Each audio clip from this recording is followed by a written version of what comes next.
ఎన్నికల ప్రచారంలో చంద్రబాబు దూకుడు. కాకినాడ, విజయనగరం జిల్లాలో ప్రజాగలం సభలు.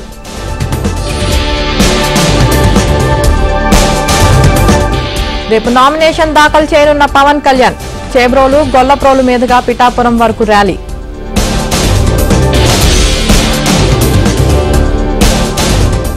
పబ్లిక్ గా అక్రమాలకు పాల్పడుతున్న వైసీపీ నేతలు. నామినేషన్ కు వచ్చిన వారికి డబ్బులు పంపిణీ చేసిన కౌన్సిలర్.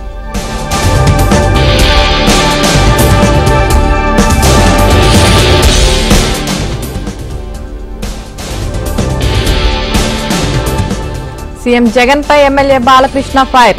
ఓట్లు అడిగితే నిలదీయాలంటూ ప్రజలకు పిలుపు.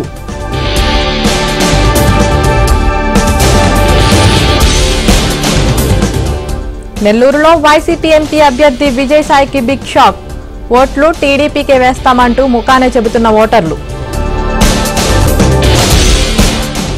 ఏపీలో 10వ తరగతి పరీక్ష ఫలితాలు విడుదల. అబ్బాయిల కంటే అమ్మాయిల పాస్ పర్సెంటేజ్ ఎక్కువ.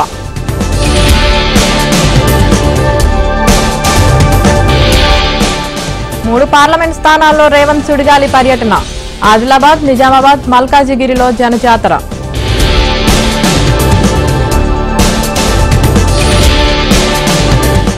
తెలంగాణలో దూకుడు పెంచిన బీజేపీ. ప్రధాని మోదీ, అమిత్ షా, నడ్డా వరుస సమావేశాలు.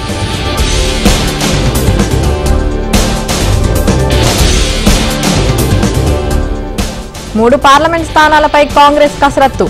ఇవాళ లేదా రేపు అధిష్టానం ప్రకటించే అవకాశం.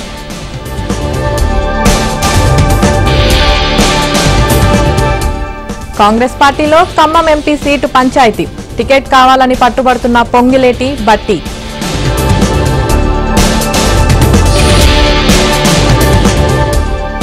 గోషామహల్ ఎమ్మెల్యే రాజాసింగ్ పై మరో కేసు నమోదు. ఎన్నికల నియమావళి ఉల్లంఘించినట్లు తెలిపిన పోలీసులు.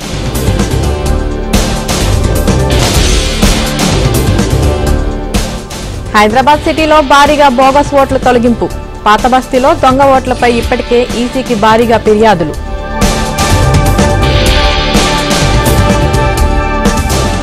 కృష్ణానది యాజమాన్య బోర్డు ప్రత్యేక సమావేశం. 2024-25 బడ్జెట్ ఆమోదం కోసం కేఆర్ఎంబీ భేటీ.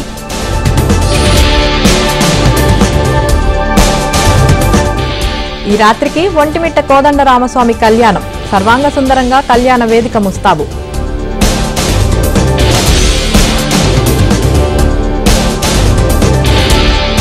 తెలంగాణలో పలు జిల్లాలో భారీ నుంచి మోస్తారు వర్షాలు. ఈదురుగాళ్లకు విరిగిన చెట్లు, కరెంటు స్తంభాలు.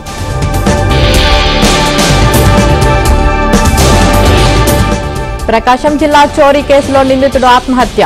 చెట్టు త్వరలో దాచిన నగదును స్వాధీనం చేసుకున్న పోలీసులు.